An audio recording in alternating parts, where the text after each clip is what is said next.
दोस्तों, ये कहानी है एक हाथी और रस्सी की। एक समय की बात है, एक बहुत ही शक्तिशाली और बलवान हाथी था। उसे बचपन से ही एक महावत ने पाला और उसे तरह तरह के करतब सिखलाए थे। महावत प्रतिदिन हाथी को बाजार ले जाता था। हाथी बाजार में करतब दिखलाता था। करतब देखकर लोग खुश होते और हाथी और महावत को पैसा देते थे। इसी पैसे को महावत एकत्र कर लेता था और उसी से उसकी रोजी रोटी का चलती थी। घर जाने के पश्चात महावत हाथी को एक पतली सी रस्सी से बांध देता था। लोगों को यह बात बड़ी अजीब सी लगती थी कि इतना हट्टा कट्टा हाथी इतनी पतली सी रस्सी से कैसे बंधा हुआ था।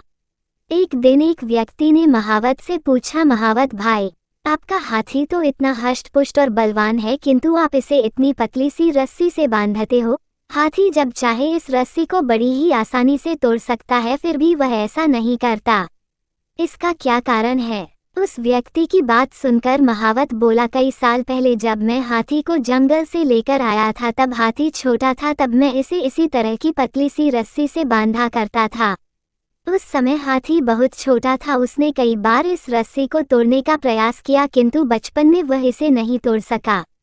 धीरे धीरे उसके मन में यह बात बैठ गई कि वो कभी भी इस रस्सी को नहीं तोड़ पाएगा।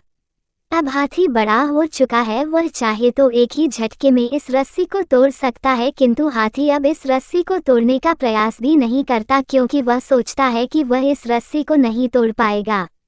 किंतु अब वह चाहे तो इस रस्सी को एक ही झटके में तोड़ सकता है। व्यक्ति को सारी बात समझ में आ गई कि किसी भी जीव के दिमाग में जो बात बैठ जाए वह सारी उम्र उसके साथ रहती है। दोस्तों, हाथी और रस्सी की कहानी से हमें शिक्षा मिलती है कि जो बात बचपन में हमारे दिलो दिमाग में बैठ जाती है वह सारी उम्र साथ रहती है। इसलिए बच्चों को बचपन में अच्छी सीख देनी चाहिए ताकि वो सारी उम्र उस पर अमल कर सकें। हमारी कहानी अच्छी लगी हो तो चैनल को सब्सक्राइब कर देना। धन्यवाद।